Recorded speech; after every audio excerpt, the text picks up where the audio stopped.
So what's up mga ka-action, mga kakamping, no? Muli naman nagbabalik ang inyong host na si The Action Man. Welcome naman sa ating programang The Action Man at sa lahat natin ng mga viewers dyan, Luzon, Visayas at Mindanao, all over the world. At sa mga kakamping natin at mga ka-action, muli naman tayo magbigay ng komentaryo dito mga ka-action.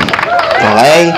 So, dito po, mga ka-action, mga kakamping, no? So, alam naman po natin kung gaano kainit ang mga DDS sa mga patutsada nila dito kay Mr. President Bongbong Marcos. At isa na nga po si dating Pangulong Duterte na nagpatutsada o nagbintang dito kay President Marcos po, mga ka-action, mga kakamping. So, alam naman po natin kung ano ang kanilang mga sinisigaw every time na may mga maisog rally sila, kung saan-saan sila pumupunta sa kanilang maisog rally, hindi po sa kanila nawawala ang salitang Bongbong Marcos Bangag. Bongbong Marcos Bangag. So dito mga ka-action, no, tila yatang tinapatan ng isang lola ito si Duterte. Pinagtanggol si Mr. President.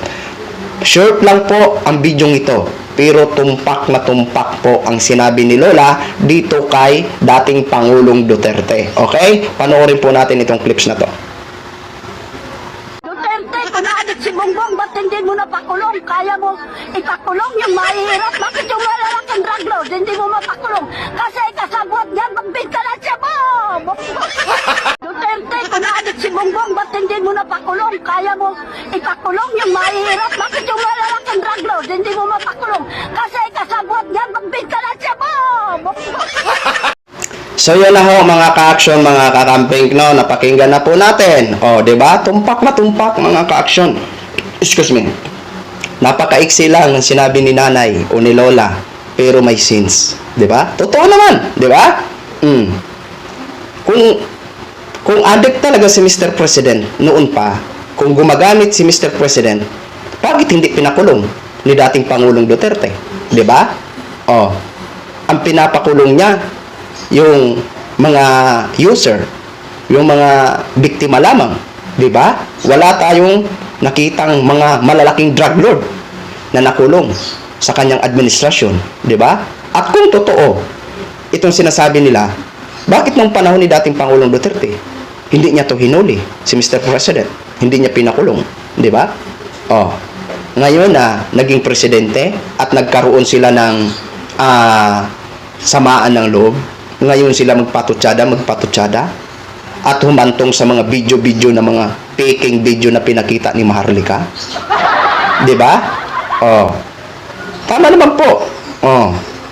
Kung talagang gumagamit si Mr. President, bakit hindi pinakulong ni dating Pangulong Duterte? 'Di ba?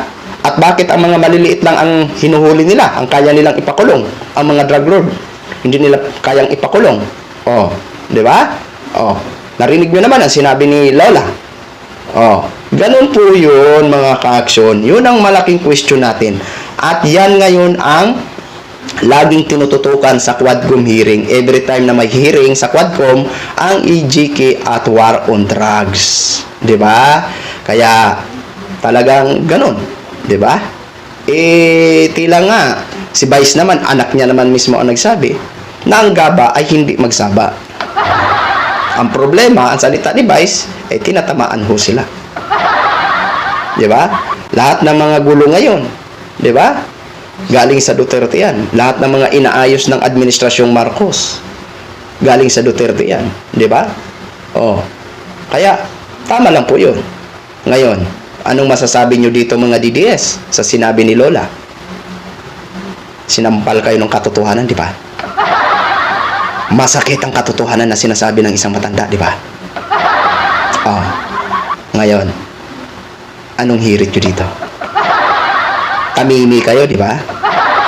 Sasabihin nyo naman, magkano ang bayad sa iyo, Lola? Inupiran ka ba, Lola? Yan ang mga narrative ng mga DDS eh. Pero, kung basihan natin yung sinabi ni Lola, may sins. Kahit maiksi lang, may sins talaga mga ka-action. Diba? Tumpak na tumpak po yun.